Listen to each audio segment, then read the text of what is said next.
Good afternoon. Thanks for joining us. I am Mike Benner, Public Information Manager here at the Portland Police Bureau. We are, of course, here to discuss the events of last night where two of our officers were shot while on duty. I can share that at 8:21 last night, officers assigned to our North Precinct responded to the area of Northeast 21st Avenue and Northeast Clackamas Street.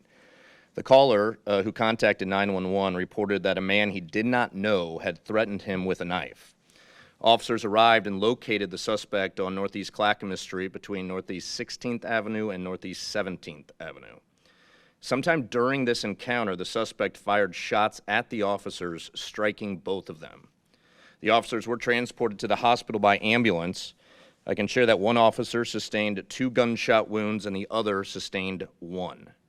The suspect fled on foot, and additional officers immediately set up a perimeter. As you know by now, a large-scale search followed, hours-long search, mind you, with our Special Emergency Reaction Team, Crisis Negotiation Team, and Air Support Unit. We used our Unmanned Aircraft Systems Unit, also known as drones, as well as a canine, but we were unable to locate the suspect and suspended the search early this morning. We did release a photo of the suspect. Here are 2 images right here. He appears to be a white male in his mid-30s with facial hair. He was wearing a black baseball cap, black jacket over a gray hooded sweatshirt. He had black pants and black shoes. He was also seen with a black backpack. We have received numerous tips from the public and want to thank everyone for their assistance.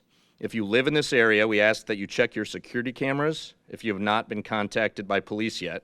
And once again, please email any tips to crimetips@police.portlandoregon.gov. And now I'd like to introduce Deputy Chief Chris Jovic. Chris spelled C-H-R-I-S and Jovic spelled G-J-O-V-I-K. Deputy Chief. Thanks, Mike. Good afternoon. Last night, 2 of our officers were shot while doing the work they swore an oath to do, protect others even at great personal risk. Both of the injured officers were incredibly fortunate. 1 inch can make all the difference when you're dealing with gunshot wounds, and the outcome could have been far worse for the injured officers. It's a moment that shakes our police family to its core. It's a reminder that beyond this uniform and badge are human beings. Our officers are parents, spouses, sons and daughters, and friends within our community. They have active and meaningful lives and people who support and love them. We are beyond grateful that both officers remain in stable condition this afternoon. We are keeping them and their loved ones close to our hearts. No one should face gunfire simply for showing up to serve. I'm incredibly proud of the courage shown by our officers involved and by every member of PPB who ran to danger to help their coworkers and the community. Their bravery reflects the very best of our profession. We are incredibly appreciative of our support shown by the community. Mayor Wilson, DA Vasquez, other elected officials, and members of our law enforcement community have reached out in support. But lastly, I want to speak directly to the people who live and work in the Sullivan's Gulch neighborhood. I know the fear and uncertainty you're feeling right now is very real. While we haven't apprehended the suspect responsible, we want to assure you that we have dedicated homicide detectives and officers assigned to this case, and we will pursue all leads to bring this person into custody as quickly as possible. You may see an increased presence, police presence in the area as we work to solve this case. And please know that if we had information that suggested an immediate risk to the public, we would put that information out to you for your safety. And once again, if you saw anything or have security footage of the incident, please contact us through our tip line. Thank you, and now I'd like to introduce DA Nathan Vasquez.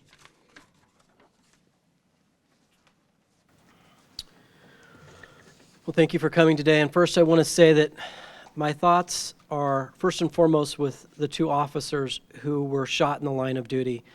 I was shocked when I received this news last night.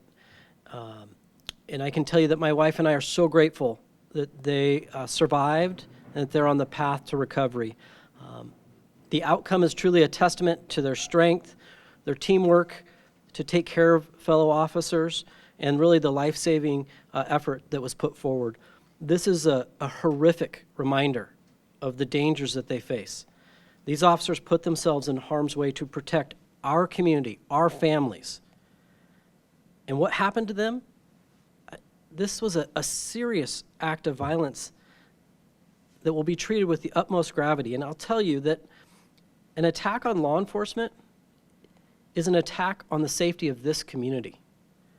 Our office is working closely with the investigators to ensure that the facts are thoroughly gathered and that we will pursue full accountability in the justice system. When this person is apprehended, my office will hold him accountable to the fullest extent of the law.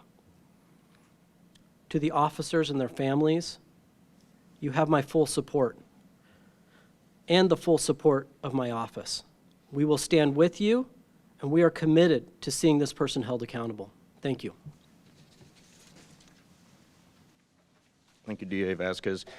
Before we open it up to Q&A, I want to address one of the questions that I received numerous times today, and that was how often something like this happens.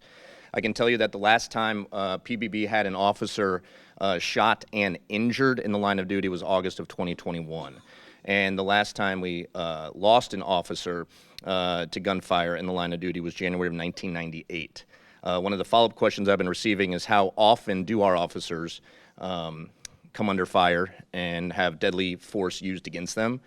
It is numerous times over recent years, but we don't have those numbers readily available. But I do have someone working on that right now and can hopefully share that by late afternoon in time for the newscasts. With that, we will open up to Q&A. Please understand that we are in the throes of it right now. We have people on the street working this case actively as we speak, so there's not a whole lot more we can share beyond what we did, but we're happy to entertain some questions. Where are you going to find this person? Like, what's the strategy there? Given the description you gave, the brain and photos, like, where is that? What's the status there, and what are the challenges there? Yeah, I mean, this is our strategy, right? We're putting out information for the public to respond to. We've received numerous tips from the area residents and from people outside of that area. So we're following up on all of those tips, hoping we can garner more information, more video footage, and bring this to arrest. Was there any return gunfire for the police? There was no exchange of gunfire. The threat to the individual who called this in, was it done in conjunction with some kind of theft? Were they trying to steal something from them? I have no information regarding that.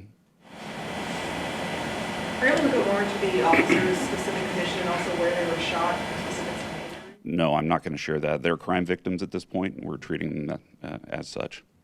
Are they speaking? Have either of them been released from the hospital at this time? They're both in stable condition at the hospital right now. Was there any indication when you arrived at the scene that this individual was armed with a firearm? No, there was no indication of that. Can you share how many officers responded to the scene initially and what precincts they were assigned to? The members were assigned to North Precinct. Throughout the entire event, it was a citywide response. So when the officers arrived, was there any exchange of words? Like, was there any communication between the individual and the officers? What was said? I don't know specifically what is said. I have not viewed the body camera footage. That is all being handled by detectives. And these people are in, medical distress at this point, so they have not been able to be interviewed.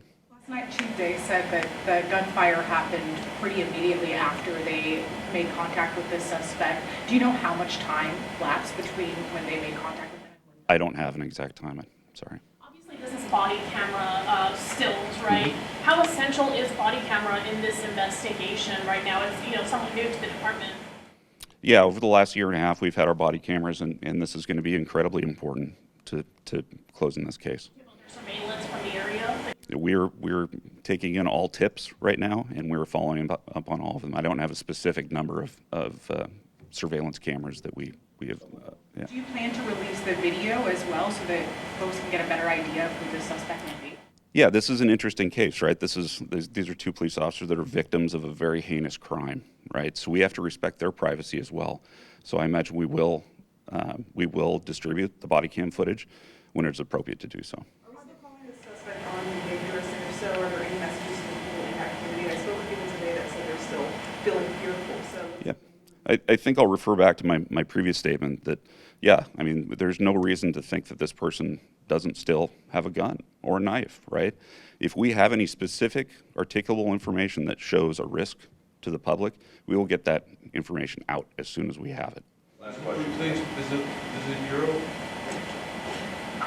Does the Bureau have access to or contract with a company that would say, deploy artificial intelligence to match? No. And that's not something that the Bureau would. No, the city doesn't allow that.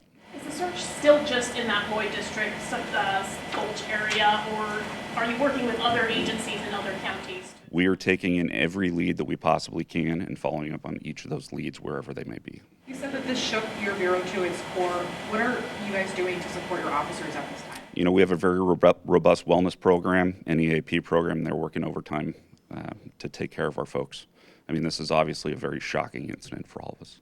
Just share how many This is the officers last question. initially responded to the threat with weapon call and which hospital these 2 officers were taken to? I don't have the information that you need, and I'm not going to disclose the hospital. Thank you. All right. Thank you, everyone. As I shared, I will do my very best to get you those numbers via email later this afternoon in time for your newscast. Appreciate you being here, and thank you for understanding the gravity of the situation. Thanks.